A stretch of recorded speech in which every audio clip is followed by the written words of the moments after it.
Hi, everyone. Welcome to this episode of Legal Lifelines. My name is Danielle Hardy. I am the founder and CEO of Pursuing the Esquire, and I am ecstatic for tonight's panel event with the finest attorneys at Facebook's music department. I wanted to first acknowledge Happy Women's History Month. This is exciting for a lot of us. Pursuing the Esquire, if you don't know, is a female-owned business, as well as my whole team is female-led. So I'm very proud of that, as well as just those who've come before us to give us the opportunities and the spaces in which we sit, as well as just in the legal field in general. So I wanted to acknowledge that. My backdrop coincides with all of our social platforms. Content for this month, highlighting those who have made historical impacts for women in legal spaces. So if you haven't checked us out, check us out on Instagram at Pursuing ESQ and on LinkedIn, as well as our YouTube channel where you can watch this episode starting tomorrow.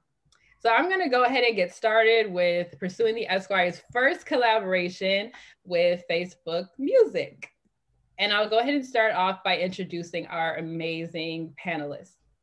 Our first panelist is Aileen Atkins, who is the Director and Associate General Counsel, Global Head of Music at Facebook, providing strategic legal advice and product guidance to help support the licensing and use of music across the Facebook family of apps.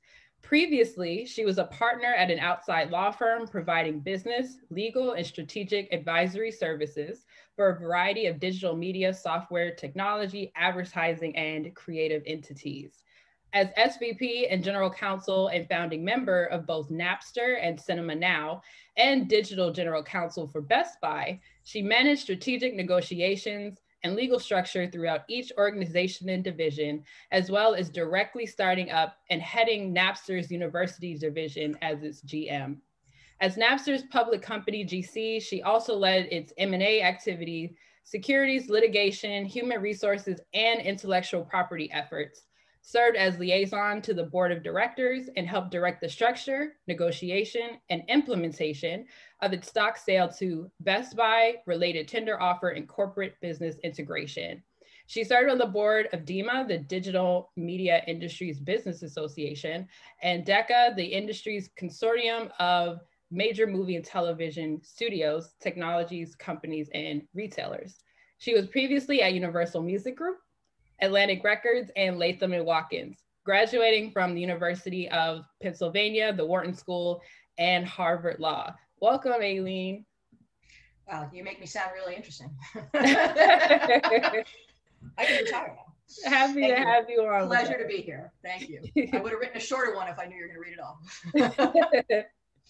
Next on our panel is Erica Stallings, who works as Associate General Counsel for Music Product at Facebook.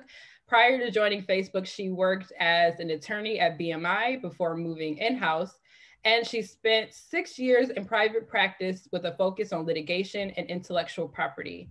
She received her JD from Georgetown University Law Center and her BA in political science from the University of North Carolina, Chapel Hill, where she attended as a Moorhead Keynes Scholar. She's a member of the New York City Bar Entertainment Law Committee and the Associate Board for Volunteer Lawyers for the Arts. In addition to her legal career, she is a freelance writer who has been published in the New York Times, O Magazine, The Cut, NPR, Zora, Elemental, Self, and others. You can check out some of her works on her website and Instagram. Welcome, Erica, to the panel. Well, thanks for allowing me to be here. Absolutely. Our next panelist is Eric Weiss, who is the Associate General Counsel, Music Licensing at Facebook, where he drafts and negotiates licenses enabling the use of music across the Facebook family of apps. Previously, he was the Director of Business and Legal Affairs at SoundCloud, where he managed the company's compliance with international copyright law, oversaw the company's global litigation and disputes, music distribution agreements with DSPs and recording artists, and advised the company on issues related to creator tools and service products. Prior to moving in-house, Eric was an associate in the New York office of Milbank, LLP, and a member of the firm's litigation and arbitration practice group. At Milbank, Eric litigated and negotiated the appropriate rates for music performing rights on behalf of BMI, and he was a part of the teams that obtained a trial victory for BMI against Pandora, where he successfully challenged the Department of Justice's interpretation of BMI's antitrust consent decree.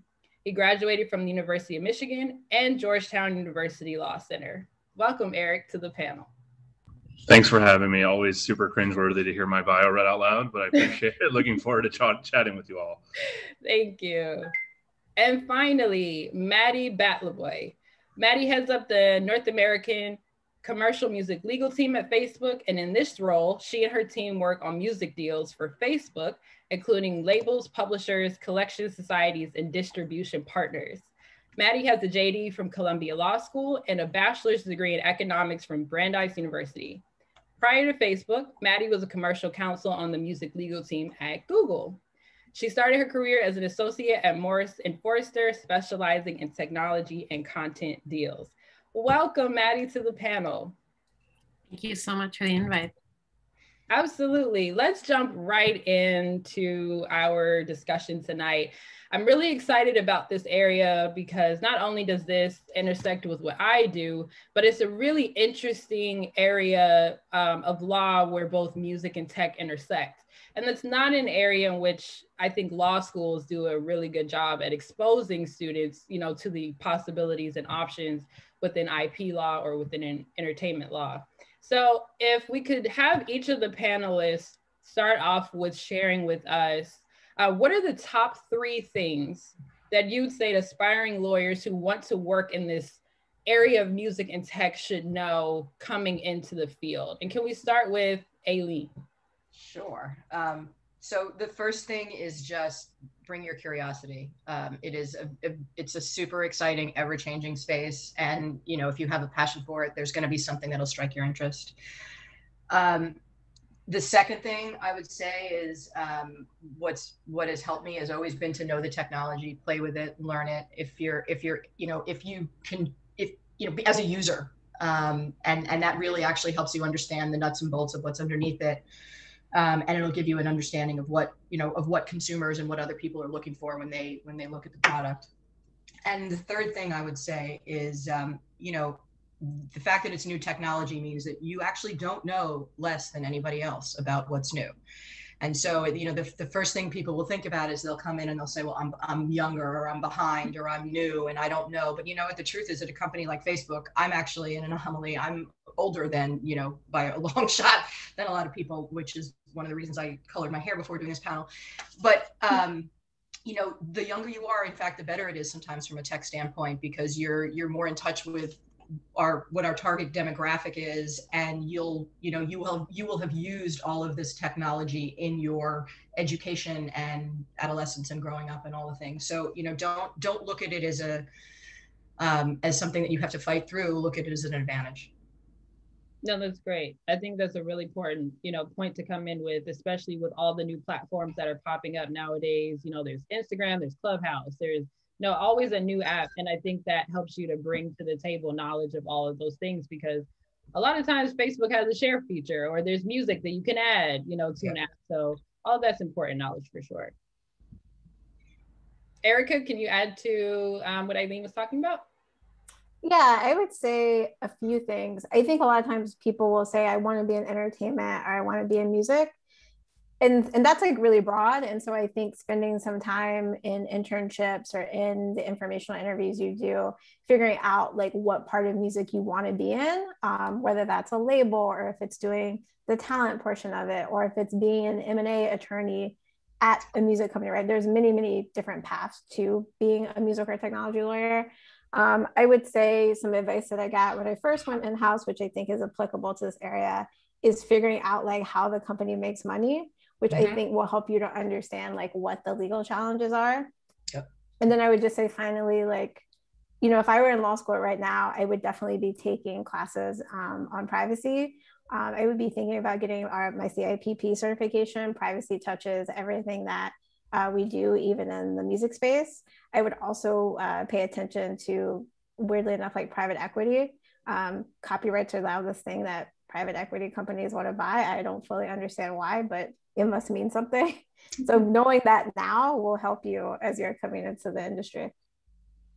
Those are really great tips for sure. I think that privacy, like you mentioned, that's not a class you often see in law school. And I hope that they're changing that with such, increased issues these days. Maddie and Eric, would you like to add your tips? Sure. So, I would say, one, be prepared for things to change constantly. At this risk of sounding trite, the only constant at a tech company is change. Like everything changes like every day. Things that you didn't even think about a week ago are now the most important thing on your plate. So you have to roll with the punches. Aileen knows what I'm talking about. So I think, you have to be able to be really nimble and think quickly on your feet. I also echo, what Erica said about really knowing what you're getting into. Sometimes people want to get into music or entertainment because it's cool and maybe you get to meet people.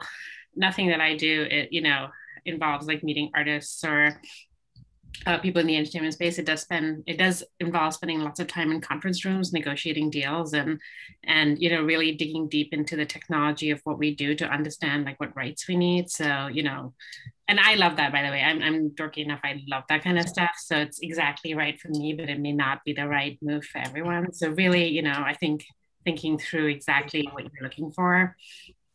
And, acknowledge that, just because people think of me as a music lawyer, I think of myself as a tech lawyer who happens to do music.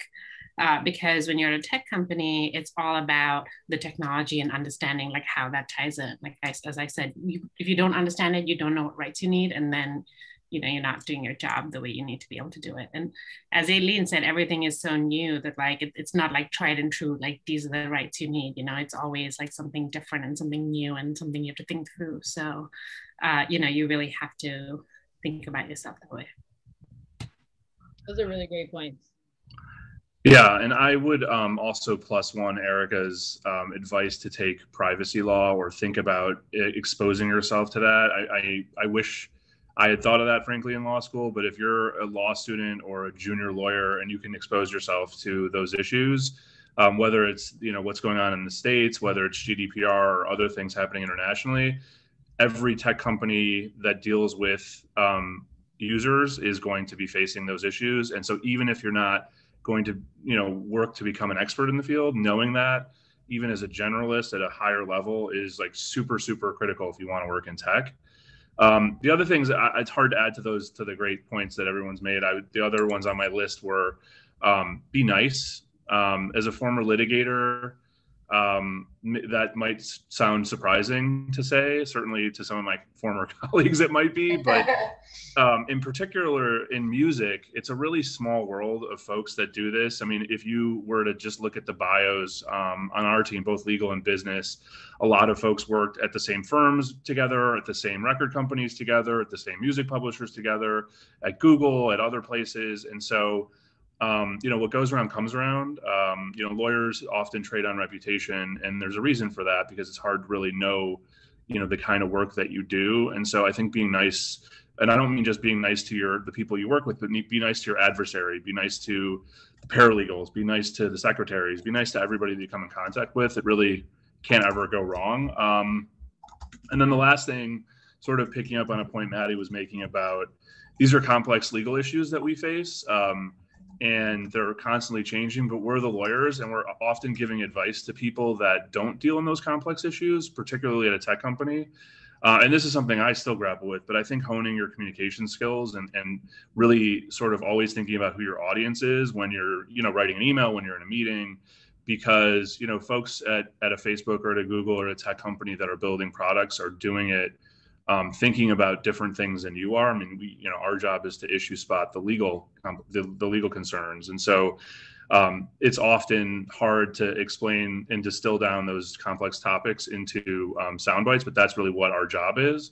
And so, finding ways to sort of hone your communication, meeting people with different backgrounds, talking through the issues with people that aren't just lawyers, I think is a super helpful way to start thinking about, finding yourself in tech. So those are really great points. I'm gonna double down on that for a second. I think, you know, particularly as you come out of a law school and you look to go to your first job, which, you know, is often a law firm, you're surrounded by other lawyers. But once you go in-house, you know, you are one function in a vast array of functions that come together to put out the products that get made. And so whereas in a law firm, you know, the whole role is being learned. Everyone you work around, I mean, there's paralegals, there's assistants, there's other people, there's a few business people, but on the whole, you're all sort of in the same, you know, doing the same things. And I do think it's really important to remember, we call it XFN at Facebook, you know, your cross-functional partners, and, you know, they want to hear from you, but they want to hear from you in a little bit of their language, as Eric put it. So learning how to, you know, take yourself out of the frame of looking at things just like an outside counsel when you're shifting into in-house is super important, and being able to speak differently to the different, you know, you're going to have to deal with engineers, you're going to have to deal with product managers, you'll have to deal with marketers, you'll have to deal with PR people, a whole bunch of people who, as Eric said, don't necessarily understand the complexities of the issues that you're addressing, and you're going to have to frame it up for them in a way that they can make sense of it in their own worlds. And I think that's an invaluable skill. So kind of discussing what each of you, you know, mentioned when it comes to transitioning, right? You're transitioning in-house, and, you know, there's a difference of environment. Like you said, you're talking with business people and legal as well. Can each of you, because I believe each of you also came from a law firm prior to moving in-house, can you talk about what that transition was like for you? How did you, you know, navigate leaving the law firm and coming in-house? Especially for those on the call who, you know, might be at that point of wanting to make a change, or for our law students who are considering, should I go to a law firm or should I go in-house? This is open to the group. Well, well, since I spoke last, maybe I'll just to give you all a breather. So, there's sort of two questions. You know, what's the transition like, and whether you should do one or the over the other. On that, on what you should do first. I mean, obviously I'm biased because I worked at a law firm for the first 8+ years of my career. I thought it was a really helpful experience once I got in-house. It didn't help with the culture shock of it, and it didn't necessarily. There was a major transition that was very real, but I felt like dealing in client service and learning what it meant to work on a deadline and to have high expectations from someone external. Here, obviously, our clients are internal, but it's a different kind of pressure, and I thought it was helpful. You know, my wife probably wouldn't agree because we canceled many plans, you know, but I honestly thought it was super helpful, and I worked with people that didn't have that experience, and I thought there was a little bit of a difference. So I do think that there is value, even if you ultimately know you want to go in-house, to working in a law firm. But on the transition point, I went from Milbank, which is like a super buttoned up white shoe firm, to SoundCloud, which is literally the opposite in basically every conceivable way. And it was hard. And honestly, you do wonder, I wondered at least, like, did they read my resume before they hired me? Like, I didn't do any of this stuff at the law firm. But then you realize that your job in-house is really kind of just to be a smart person in a room who can spot issues and you know, and sort of triage problems, and, you know, both the ones that have bubbled up, but also sort of see ones that are coming down in the future. And I think a law firm is a good place to learn those skills. It's not the only place, but I do think it's a good place to do it, because that's a big transition. And the last thing I'll say before I stop talking is risk. You'll get this in every interview you ever have when you're moving in-house. So I just want to flag it for all the law students who are thinking about it. You will be asked about risk from business people as though it's like some crazy concept, that because you have to recalibrate how you think about risk. I didn't have as hard a transition with that as I did, you know, knowing that people were going to come to me and like the answer I was going to give them was going to be taken as the answer. And it was often not rooted in something I had deep experience in. Interesting. I'll add to that. So I'll say, I know people who've grown up both in-house and people who've grown up at firms, and like everyone I know has had a really good career. Like I know people who've done both paths who've had a really good career. I will say I have the same bias as Eric. I think it was enormously helpful to me to go to a law firm first. I think it was helpful from a couple of different perspectives. First, you know, I got a huge diversity of work. Like I did all kinds of tech stuff, and I think it really helped me understand what I wanted to do. So in some ways it was you're not like committed to just one thing. You can explore at a firm in a way you can't obviously in-house because you've made that commitment. I also thought it was useful in sort of the kind of diversity of work that you get, right? Because at a law firm, you do a lot of different things, but probably on a more shallow level. While when you go in-house, you're going really deep into the product, into the technology, into, the working staff. Like often, I often joke at the law firm, I would help with deals, but like often when the deal is done, that's when the work in-house starts, right? That's when you have to like implement the deal, make sure everyone's like doing it right. And so, it's a different skill set to Eric's point, but it's also, much deeper, and you're involved at a much deeper level, and you build, really deep relationships across, not just with in-house lawyers who are your clients when you're at a law firm, but, once you're in-house with like everyone in-house. And that's a different skill set. But I think working at the law firm gave me the kind of experience I needed to be able to be pretty confident when I went in-house. To Eric's point, you may not have done everything, but you've learned to triage in a way that you can do very easily. You've learned to write in certain ways. You've learned to deal in certain ways that I think, really helped me going in-house. So I'm a big fan of that. In terms of the transition, I think a lot of what people have said before is important. Like, I think one of the biggest things people struggle with is like how to communicate. You're used to at the law firm communicating with your in-house clients who are often lawyers. And so you write to them in a certain way and you give them advice in a certain way, lawyer to lawyer. And when you're dealing in-house, you're talking to a product manager. Often they have no idea, the complexities of the legal area you deal with. Like, I have product managers who just want to do stuff with music, but they have no idea about the complex world of like music rights. And I won't bore you about what those are, but I have to be able to distill advice to them in a way where I don't bore them with what it is either. I just sort of give them a sense of the risk without having to go, super deep into the legal side of it, but also enough that they can really understand what I'm trying to say to them and why it's important. And that's a skill. And you have to write in a way that is succinct and like, not too nuanced and detailed. At Google, it was a joke that if your email was too long, you had to have a TLDR, like too long didn't read summary at the top, because people would not read it. It was common knowledge. You had to have like your little summary at the top. So, and that's, important skill to learn how to do that. I'll just say really quickly, I have a strong bias where I think you should try to start your career at a large law firm if you can, for a few different reasons. I think one is that when you graduate from law school, you don't know how to do very much. And so I think going to a firms invest in training you in a way that in-house companies are it's too fast paced. They don't have the time. And if you have a fundamental training as a lawyer, you can really go do anything.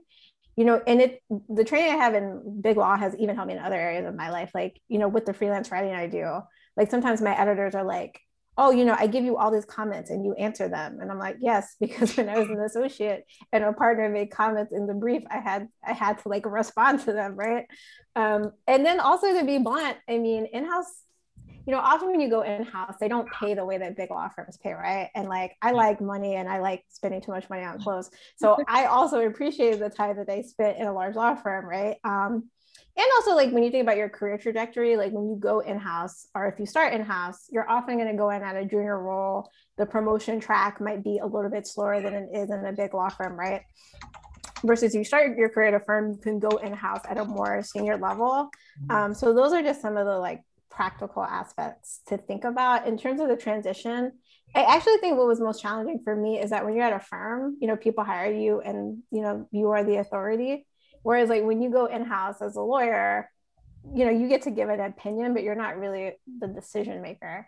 And so I think that shift was definitely like an interesting one. And also, I think people think when you go in-house that there aren't the same politics as there are at a firm, and they're not the same, but there is still interpersonal politics and relationship building that you have to do in-house. It's just different from the ones that you have to do at a firm.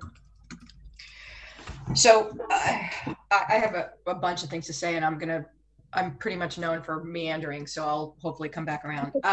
So look, I started a law firm. It was not for me. I sort of chafed at the structure. It was very, very hierarchical. It was, I was a while ago, I'm older than most. It was very male dominated. It was very rigid in ways that I just couldn't deal with. So I went to a record company, which was, to Eric's point, completely opposite. But I've been back at a law firm, which I did in between my Best Buy job and this job. So I spent 3 years as a partner in a small firm. And honestly, like when I was looking to hire, I really preferred somebody, or not preferred, let me rephrase. I was very receptive to somebody who had been in-house at a firm for a while. And not because I have hierarchy issues, but because of exactly what Erica was saying, they're trained differently. You know, if you go to a startup, I know plenty of people who went to startups right out of law school, and going back to the risk analysis, like this is a personal, not risk-taking approach. I mean, you know, certainly that's great for some people, but and some people are self-starters, but there is a way that you're trained. There's a way that you're trained to think, a way that you're trained to write and to communicate, that I don't always like the way the training is done, but very often you get people who come out having a stronger sense of what they're, you know, how to structure an argument, how to write. I mean, honestly, the biggest thing that I will say across all of this is you have to really hone your writing skills, because so much of communication today, even if it's short form, is in getting your meaning across and getting it across well and getting it across in a short period of time with, to Maddie's point, people who don't always have a ton of time to focus on what you're saying. So you got to learn how to write. That should be and then that comes from that a lot of that comes from being in a place where there is a sort of formal training scenario. I also think that, you know, the law firm, and I think Maddie talked about this too, you get a wide variety of opportunities to do different things. You also get exposed to a lot of different companies where you might potentially be able to go in-house if you were doing a good job, because law firms really enjoy when their relationships with the companies that provide their income are cemented by, you know, associates who go there and then have a sense of loyalty back to the firm. So, you know, while you might think of it as a sort of a competitive thing, I think law firms absolutely understand that people will go where they need to go, and it's better to have a stronger, you know, if you think of it as a steel chain, have a stronger wrap around it. And there's a discipline, honestly, there's a discipline to the way things work in a law firm. Having said that, I mean, it was not necessarily for me. I spent 3.5 years there, but I think it did a fair amount of, you know, it went a long way to helping me understand what it is that clients would look for. And truthfully, I did M&A at the law firm, and, you know, to the point of how it looks very differently when you're in-house, I then went into a company and spent a lot of time doing M&A around my own, selling my own company to like 10 different places. You can see how successful we were. But, you know, at the end of the day, you're seeing something from a distance at a firm. Sure. And what I would encourage you all to do, if you choose to go the firm path, is to not just take all that at the surface. As Maddie said, you know, some of it's broad and shallow. Try to go deep. Try to really understand what's underneath the businesses that you're working with, and that's what's going to help you. To the second part, that's what's going to help you transition if you really understand what drives the business. Erica talked about revenue, hugely important. What drives the businesses? You know, what drives the margins? What, you know, because that's where that company is going to place the importance. And by the way, that'll help you be a better outside counsel as well. If you, and that's one of the advice, that's some of the advice I always give to people when I train them up, or outside counsel that I talk to or work with. Know the business. That's the most important thing. You try to learn your client's business to the best of your knowledge, because you will be so much better at advising them, and you will become, you know, much more irreplaceable in a way that if you are just sort of a cog in the wheel and just sort of, you know, rigidly applying the same principles to different clients, you're just not going to get to the same kind of relationship, and you won't get to the same kind of opportunity. That's a really great point, because getting to know the business a lot is a tip that we give to our mentees when we're talking to them about internships. So kind of pivoting into networking and internships. You know, one thing we really recommend and we advocate for is interning while you're in law school and while you're in college, you know, to get that practical experience that the classroom won't give you, but also just to give you, you know, a taste of what post-grads are like, you know, in these roles. So what are some tips that you would have for students who are currently, you know, accepting their internships? Some of them already have their internships for the summer.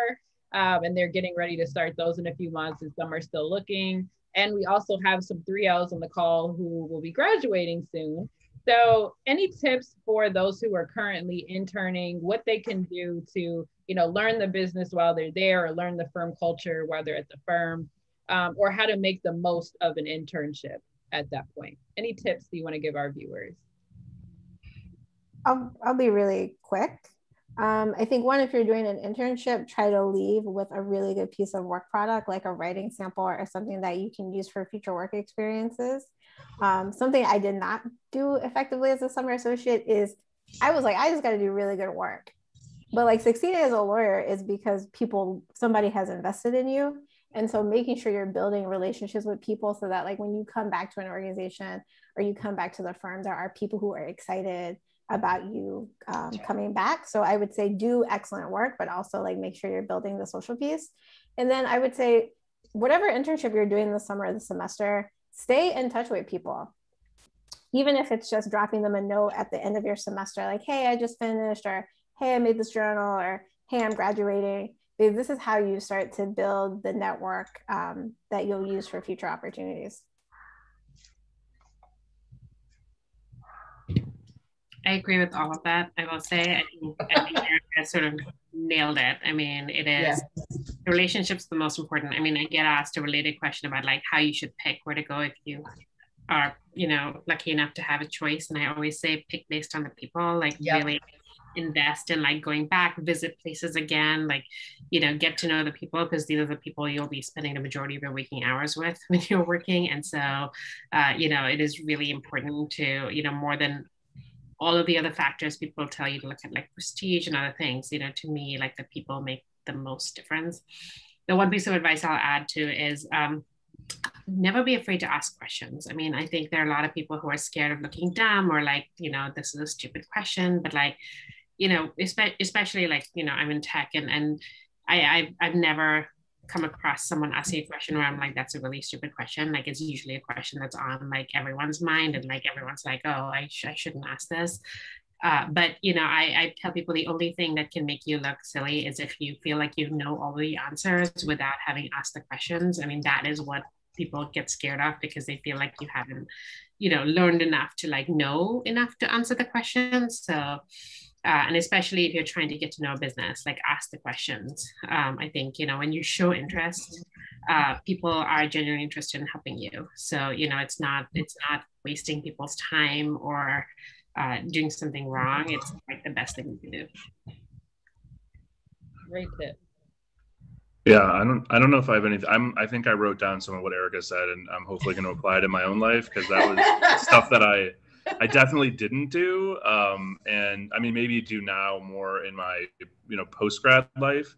I guess the only other thing I would add to it, again, this is because I would do as I say, not as I do, but, to be super intentional about it, seek out people who do the work that is interesting to you. And I think one of the things, I went to Georgetown and everybody was just going to take these big jobs, if that, to the extent that they were able to at these big law firms. And I don't think any of us were very strategic about it. I didn't think about, okay, I'm going to Milbank. What kind of clients do they have? And is that something I'm interested in doing? Now, I sort of lucked out, and we represented BMI, who's in the music space, and it worked out that I was able to not be in, finance, which is a win. But that's where most of those folks went. And I didn't think about that. And then you're at a firm, and there's a lot of inertia to moving around. So when you're starting an internship, or when you're thinking about, applying for internships or jobs, look at who are their clients, and then, who do they represent? What kind of work do they do for those clients? Are they, and it's hard. You have to do a little digging. It's not like, super available, but, and then when you're there, seek out the people that do that work. I not to steal Maddie's thunder, but she has a story about, how she ended up getting work in the women's bathroom at her old firm. And it's those weird little connections that really end up making a career. What's that? So, but what kind of work was it? Well, since you and Maddie are on the call, I'm going to not go there. But anyway, but yes, fair. But no, I mean, but it is those weird little run-ins and connections. And so, and when you go to, when you talk to someone about the work they're doing, when I say be intentional about it, make it clear, like, I'm really interested in this, I would love to talk to you more about X. I'd love to help out on something. You have to be, even within a firm, they usually have a system for doling out work, but you have to be entrepreneurial, because if you rely on that system, you'll just get stuck with, whatever is available, and it's totally random. So, so again, I would say, do what Erica said and be intentional about it. Yeah. I mean, again, no one loves to talk about themselves more than lawyers. So I think you're dead on, there.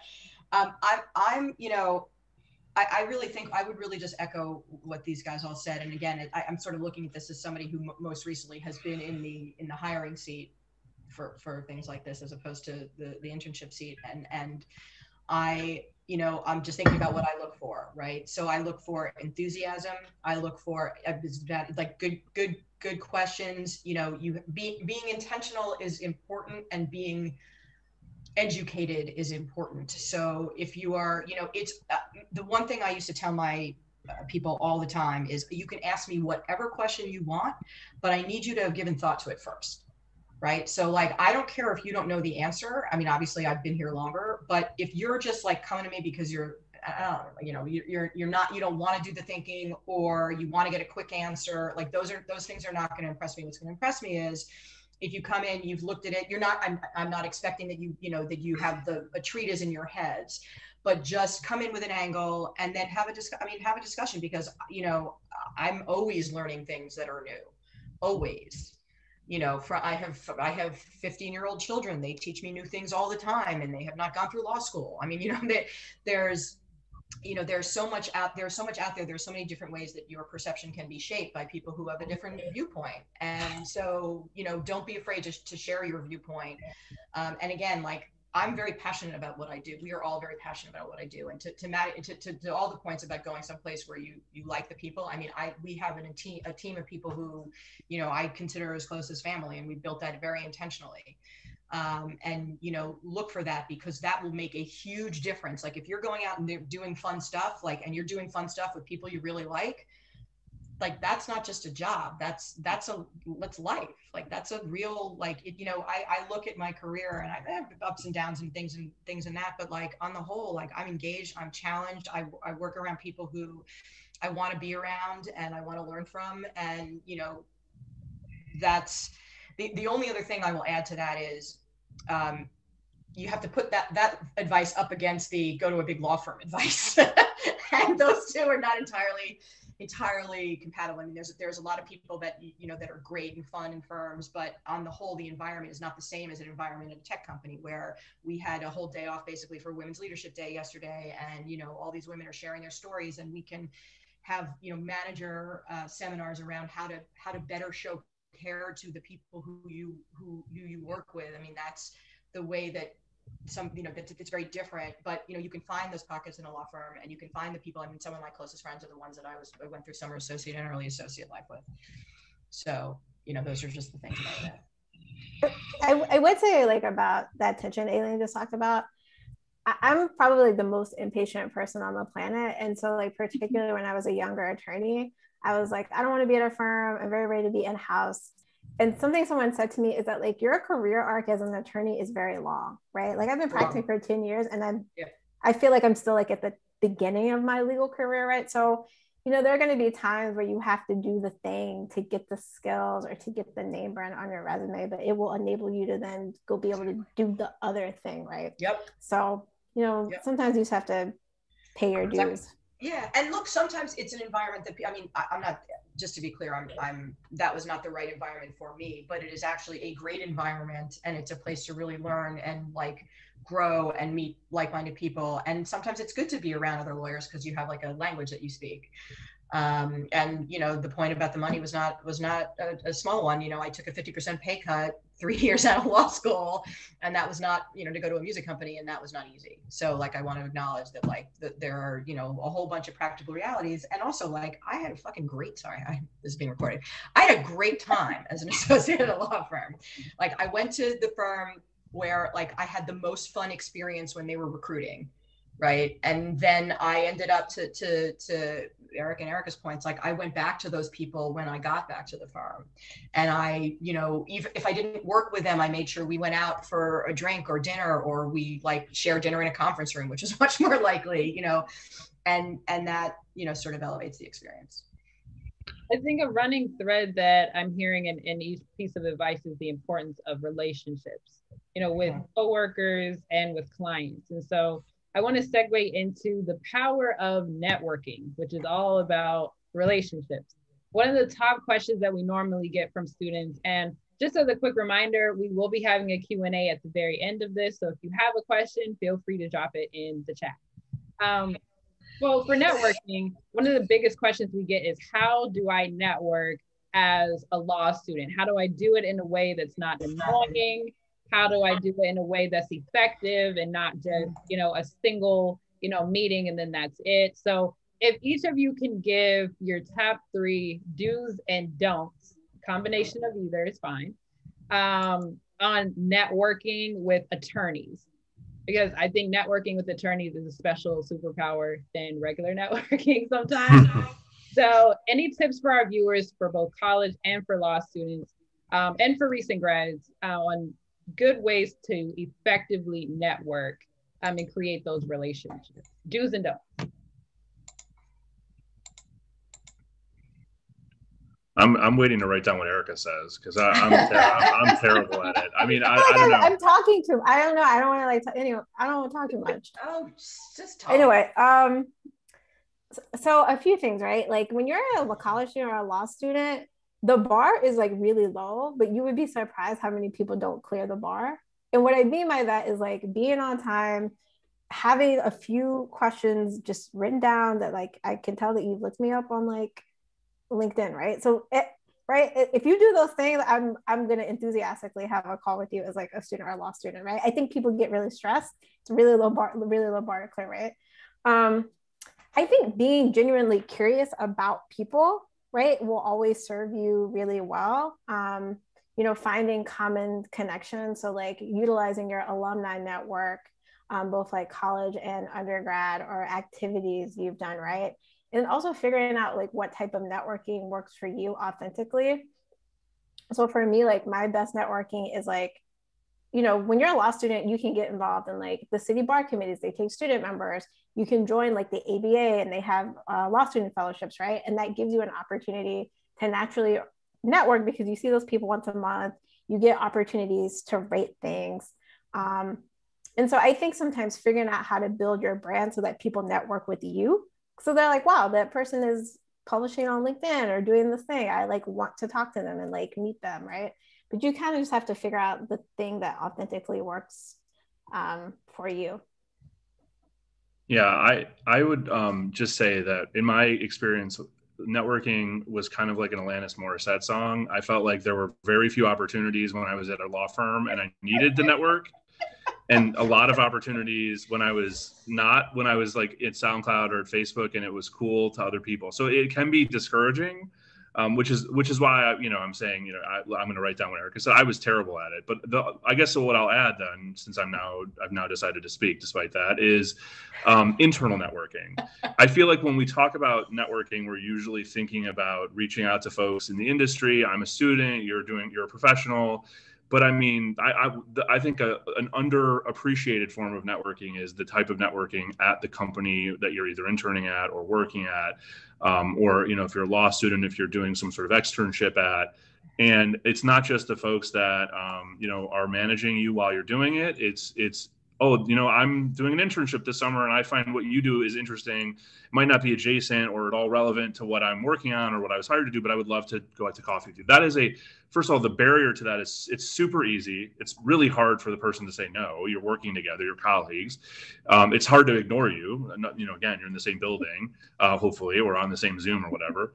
And there's like an easier connection to be made, and it's super important. Then that person can actually probably vouch for you in a way that you're not going to be able to do after like a 30-minute coffee kind of a thing. So I would strongly, when folks are entering their internships, like really think about even the people outside of the orbit of what you're doing. Who would you like to meet? who would you like to know? Who would you want to know you, and the kind of work product you do and what you're interested in, so that the next time they have a project they're looking to staff, either while you're there or in the future, maybe, your name comes up and they think of you. I'll add a couple of things to that. Just riffing off what Eric said. I mean, also think about networking with your fellow students. I mean, you may not be able to like go to them and say, you help me with whatever at this point, but you're all going to grow. You're not all going to be students, forever. And as you grow in your careers, everyone's going to grow in different ways, and you never know when, you may end up with working with someone again. Or something like that. So I think that's a really important thing. Like, your peers are some of your best resources later in life, and you don't have to think about your friends as resources, but you know what I mean. Like, you all rely on each other to some extent, and I think that's a really underappreciated part. I would also say my two other tips are, one, Erica said, and I will just double down on, like, do your research. It doesn't take much. Like, look up someone on LinkedIn, look up someone on their firm website. Like, they often have representative matters they've worked on. Like, it's pretty easy to like Google those things and like learn.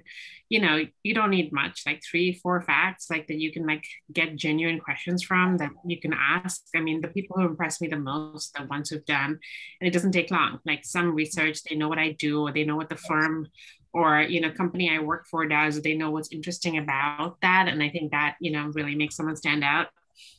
And the other thing I'll say is, as you have people come and talk, which is harder on Zoom, but, say we were in person, like stay behind at a panel. Yes. You're interested in what people are saying and like talk to people. I've had multiple people do that to me. I talk at law schools, I talk at, different things, and people stay back and they talk to me. And, often I might give them my card and they might reach out to me and say, hey, I'm really interested in like this thing that you talked about, or, would you be willing to like, meet me for coffee? And I've done that. I've done that with a lot of people because they've shown genuine interest and they've taken the time and they've done their research. And I'm always happy to help someone who, does that. So I think that's a really valuable way to network.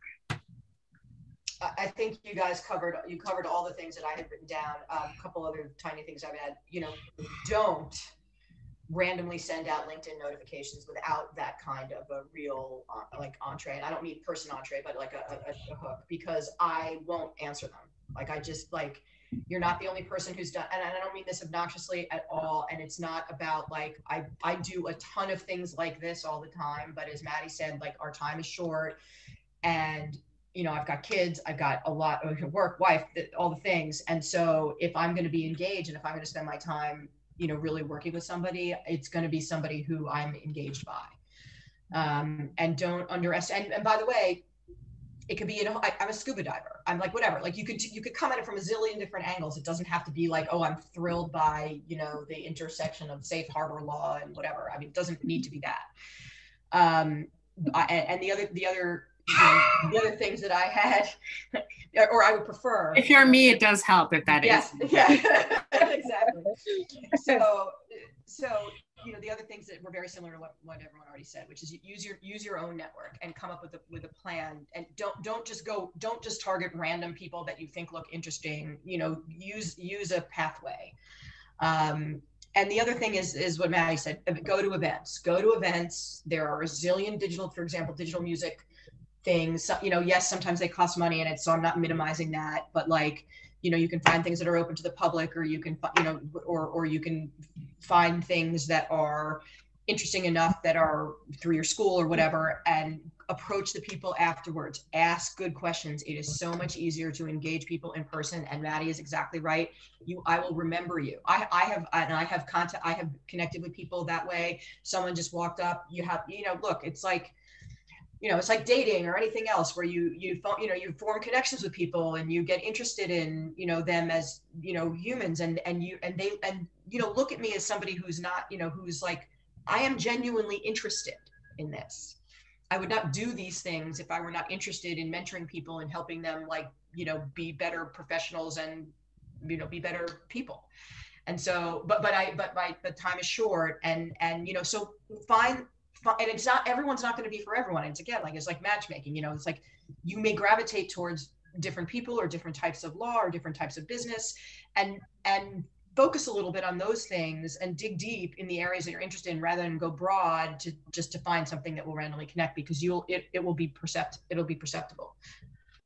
Absolutely. I think those are really good points. And they actually coincide with a few that we usually give to students, both of our mentees and to the public. So one of ours connects similar to what Maddie and Aileen were saying about, continuing the conversations after panels. So one of our tips is, if you attend a panel and you do want to send a connection request on LinkedIn, make sure to mention the panel, so that it stands out, and the connection in that you also will know that they were in the audience, and that is a nice kind of icebreaker to start a conversation.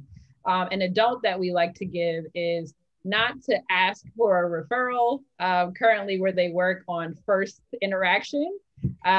You'll be surprised at the messages that all of us get, these whole messages sometimes like, hi, I see you work there. I want to work there too. Refer me. So that's a great way to not make a good impression. So if you want to, eventually get to that point, you need to make, relationships priority, and getting to know people and letting other people get to know you as well, so that they can feel comfortable. Because I think a lot of times, asking for referrals can seem very, laser focused on this is my goal, but looking into the person you're asking to, they need to be comfortable enough, referring you and putting their name behind you as well. So that's one thing we do, like to emphasize on our do's and don'ts. The next topic I want to talk about is at the heart of our program, which is mentorship. It's something I'm very passionate about, and has been a crucial part of my life, both personally and professionally, for quite some time. Is part of the reason why I am, where I am today, and why I started this organization myself. So I would love for each of you to just briefly share the importance of mentorship in your life, how that has shown up for you, or how you have been a mentor as a part of your legal career. And it's open to the group. I can start. I'll say I had an amazing mentor at the law firm. I still make her invite me to her group events today, even though I've been out of the law firm for, I won't say how many years, that will date me, but she still invites me to this day to her annual thing she does at a house for her group. And it made a very big difference to, the way I thought about my career, the way I learned to work. It makes a big difference. I will say for tips for people, a mentor doesn't necessarily have to be in the same area they're working in. I mean, sometimes that's helpful, but often, for me, I mean, she was, so the woman I'm talking about, I did privacy part of the time. So I took Erica's advice before I even knew her. But it wasn't my main focus. I did, tech and privacy. And so she was the head of the privacy group. And so it wasn't necessarily, part of my core work, but the kind of tips and advice she could give me would transcended the substantive work. And I thought that was really helpful. So it doesn't have to be necessarily someone who does, exactly what you do. I think it makes a very big difference just to have someone who can, give you advice and invest in you and be invested in your career for, other reasons, other types of connections are equally important.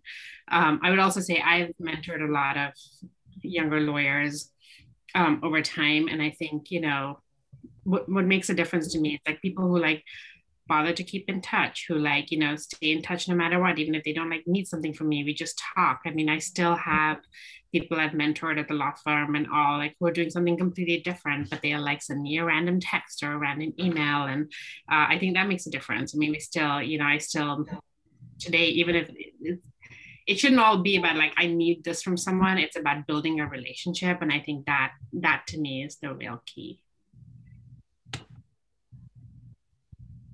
That was great. Absolutely. And it sounds like your mentor is still active in your career currently, which is fantastic. She is. I mean, again, she may not do what I do, but I just find her to be so amazing at just giving me life advice, frankly. That's wonderful. Anyone else want to add? I guess I just want to share that I think one of the biggest mistakes I've made in my career up until probably 3 years ago is I had a big network and I never asked people for help. I think some of that is, you know, like I'm the first person in my family to go to college or law school. And so a lot of my mentality is like, oh, I just have to figure it out. Right. And like no one thrives as a lawyer that way. And so I think, you know, in the past couple of years, like Katie Wagner, who is the ED of Volunteer Lawyers for the Arts, you know, she's someone I'd known, but like she really became a mentor because I was actually like, we like started having more like honest and vulnerable conversations about like my career and challenges that I was facing. And so she's been like a very strategic resource. I also participated in a program this year through the 92nd Street Y that assigns you a mentor. And so that mentor, Margaret, you know, it's great because she's not a lawyer. You know, she works, she's like the head of communications at Prudential.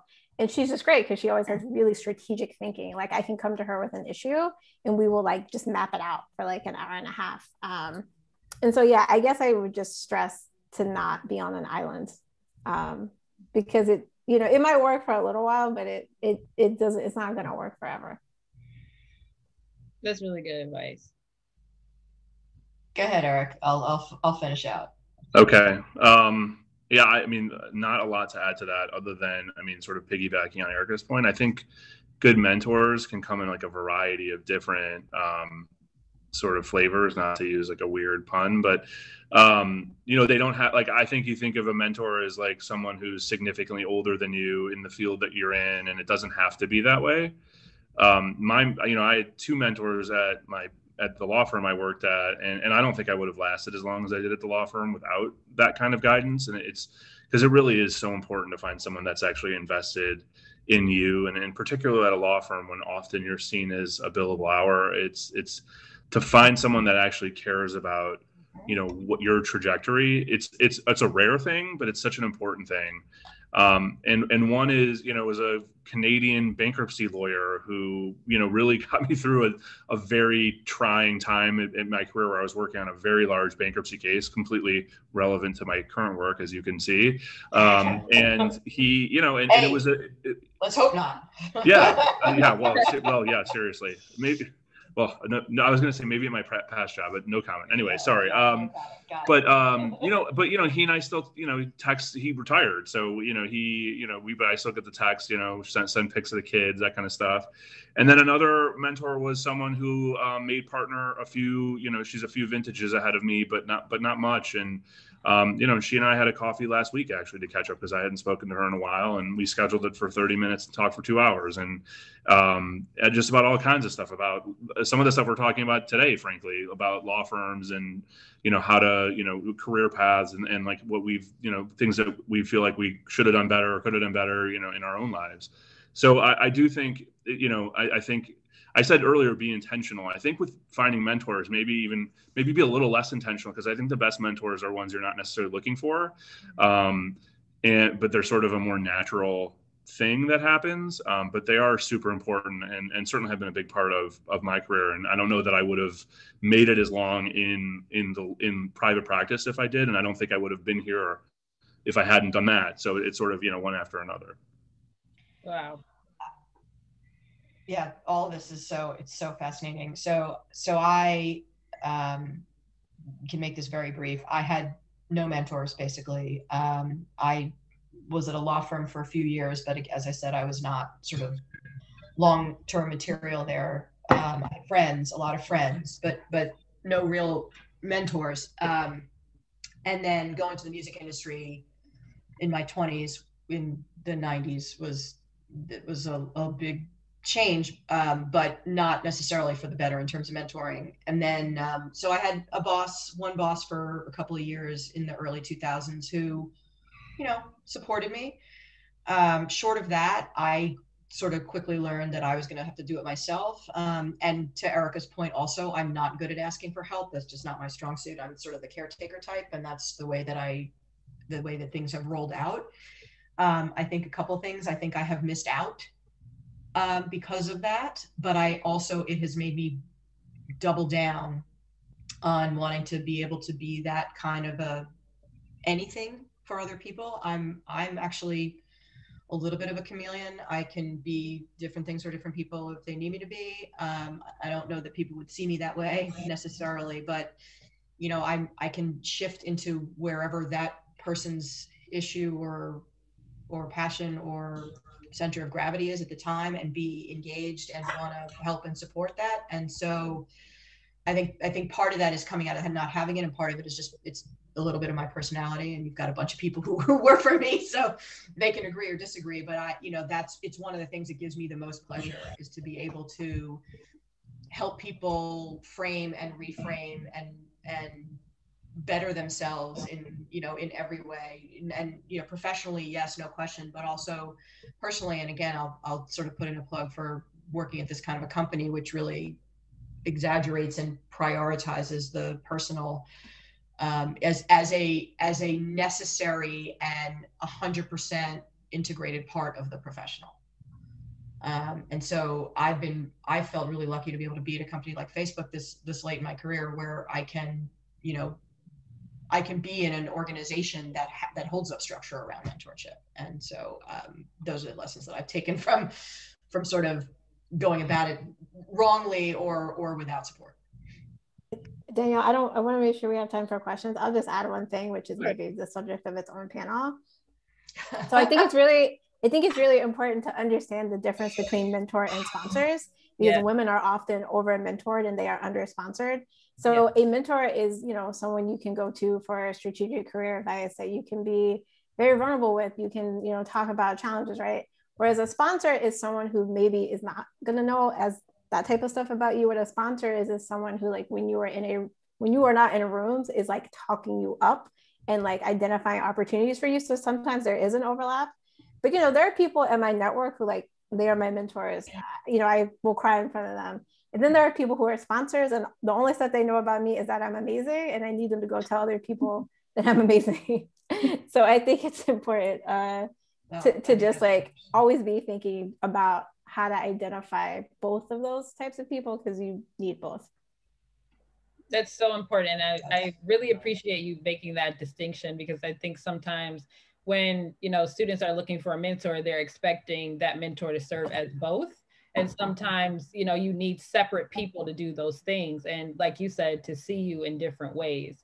And sometimes that's good. You just need a professional advocate, and sometimes you need a personal mentor, and they don't always need to mix. So that's a really great point, Erica. So thank you for distinguishing those two, for sure. One last question I have for the panel before we jump into the chat very briefly is, if you could describe what you do on a day-to-day in one sentence, what would that sound like? Fucking crazy. Please, go ahead. Anybody can start for the group.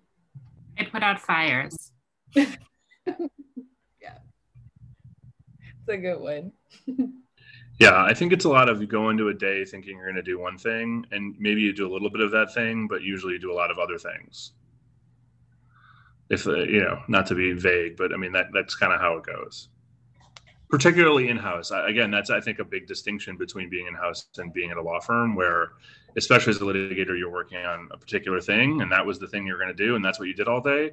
If we had billing codes for what we do at Facebook, it would take months just to do, a week, just to figure out all the different codes you use. It's just, new issues come up every day and every week, and so it's a little all over the place. It's the first time I've thought about billing codes in a while. I just gave me a little chill. Sorry. Yeah, me too. Well, I'm the newest person on the team. I actually am about to hit 6 months, and so I feel like for myself, I'm still very much in like the learning process of like going on our internal workplace, trying to just learn more about our products, figure out what's going on. But the one sentence I would say is jump ball, because I kind of feel like we are all often grappling with like very challenging issues, right? And so it is sort of kind of just like, trying to assess the risks, the product need, and make the best decisions. Yeah, I mean, I'll stand by what I first said. It's fucking crazy. But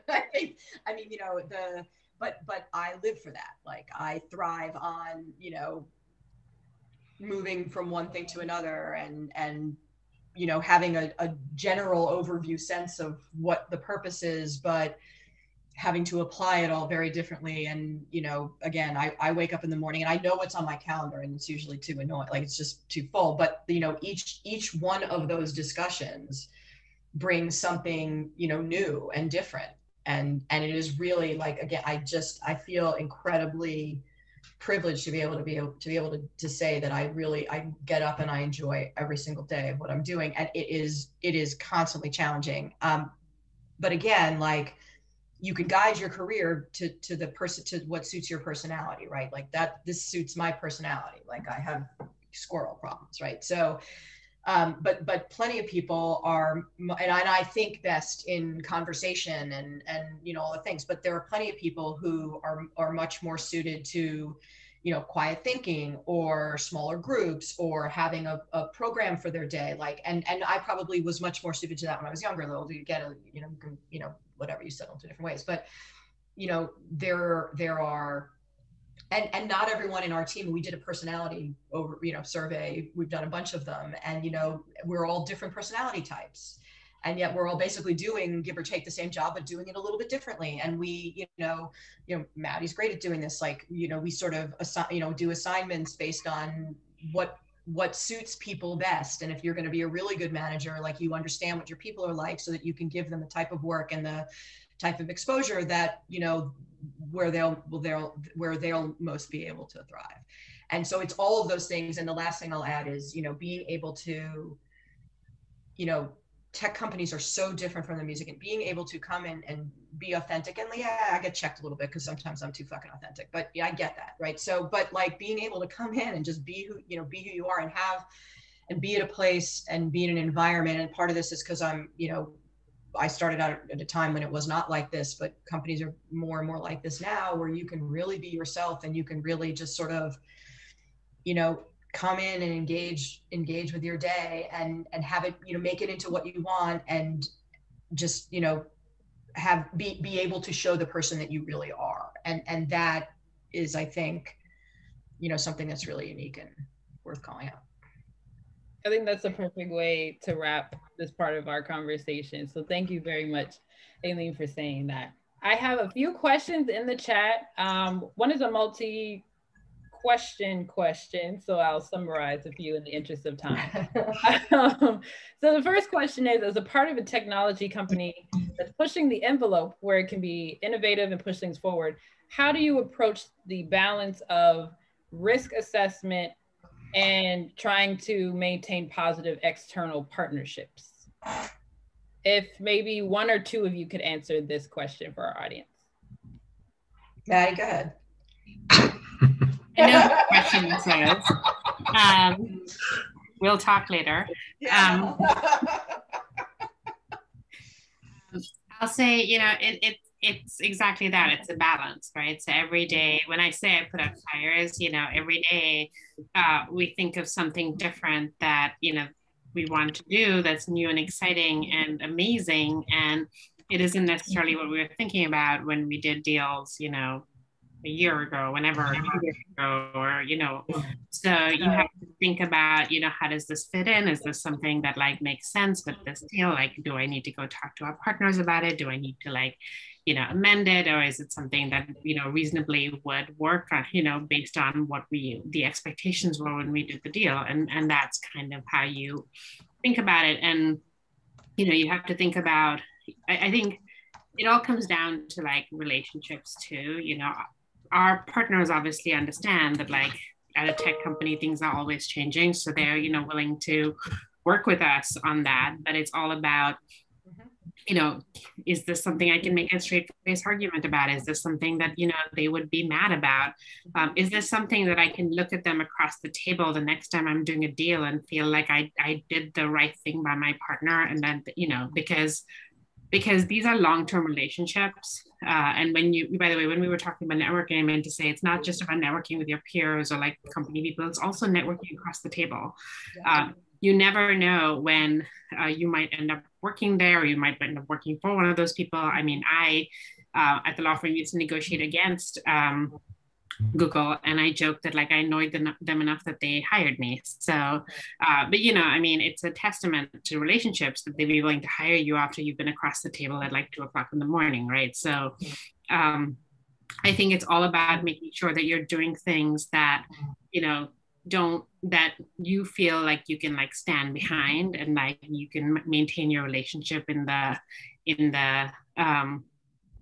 you know, with whatever you're doing. And you know, because ultimately you will have to face these people across the table in 2, 3, 5 years, however long your deal is, and you need to be able to like do another deal then. And they shouldn't like hate you so much that they don't want to work with you. So or you'll be their outside counsel someplace else, or you'll be, you know, in a different company and facing the same people. So I didn't mean to put you on the spot, but I knew you would have a good answer, and you did. So a couple of things I will say. So we have major contractual relationships with all the major record labels and publishers in the industry. And we have all known most of the people who do those deals for a very long time. And to Maddie's point, you know, she's sitting in the room, sitting across from somebody. And so, you know, I like to joke that we have a 2-year deal cycle and a 2-week product cycle.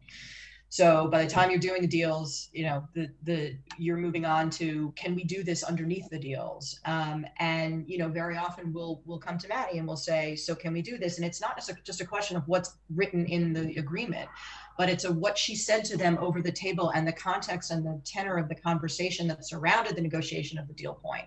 That's important, because if they have an expectation, no one's going to, you know, no one's going to sue us, because someone will sue us fucking tomorrow because we're Facebook. But, you know, the odds of us getting sued over these things are not nearly as great as the odds of the next time we need something from these partners, or the next time we go into the next deal, they don't trust us.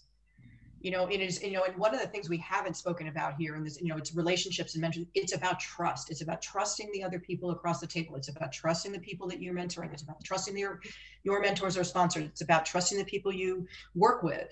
I mean, that's just, and it's, you know, that's one of the things, one of the big lessons of the past year is, you know, as we built different relationships around, you know, lockdown and other things, it's like, one of the reasons I'm in business law and not in litigations, and one of the reasons I'm in a company and not a law firm, is because I believe in the power of the relationships. And there is an intertwining that happens, and it's not just about it's never about what you can get away with. It's about how you can work together. I mean, negotiations are ultimately, you know, the thing about compromise is you want both sides to walk away not being completely happy, but never not being really pissed off. And those are the best relationships that work going forward. And you know, the other phrase we like to use is, you know, you got to let the deals breathe, right? So like, you know, to the original question about risk balancing, you know, you can look at everything as a strict contractual interpretation, but then you're never going to conduct business, because what happens in a room when you're negotiating a deal is everybody is trying to make sure that they protect themselves, because you've got really good lawyers and they protect their companies as best as they can. But what happens, and we talked about this earlier, is like, I think Maddie, you said this, like what happens after the deal is what is the, you know, and after that's what happens. That's the relationship going forward. So we are the guardians of those relationships, not just about the implications of what's in the agreement or what the legal right answer is. It's about, you know, how everybody responds to each other when you are mutually sharing a complicated issue that is stemming from the interaction of your entities. And that's, you know, that's something that I've picked up over the long course of a career, and it has really made a big difference in the way that I see, you know, risk and reward. It's not just risk of lawsuit. It's risk of, you got to look down the road. Sure. What else are you risking by, you know, stepping a little bit further? And as Maddie said, can you look somebody in the eye and say, look, I understand that isn't technically required, but really, is it what we meant when we sat down? And as you're looking at this a year later or a year and a half later, does it really make sense to do that kind of a cold interpretation? And that's sort of how I say it. I just want to quickly flag. I mentioned earlier, we're talking about risk in the context of a job interview, that kind of thing, and how that, like the transition from going from a law firm to in-house. What Aileen said is exactly what folks on the other side of that table are hoping to hear, right? Like so I just wanted to flag that for those. You should like rewatch it and write that down, because I feel like letting the deal, that's probably why they don't hire litigators for transaction roles. So yeah. It's exactly that. I mean, that is exactly what I meant by that. So anyway, I just wanted to flag that, even though, not to add to it, but for the folks listening at home. That was fantastic. And I appreciate you linking that too as well, because we do have some, attorneys on the call who are looking to transition, in-house or even into a different area. And that's really helpful, to know going into an interview. So thank you all for that.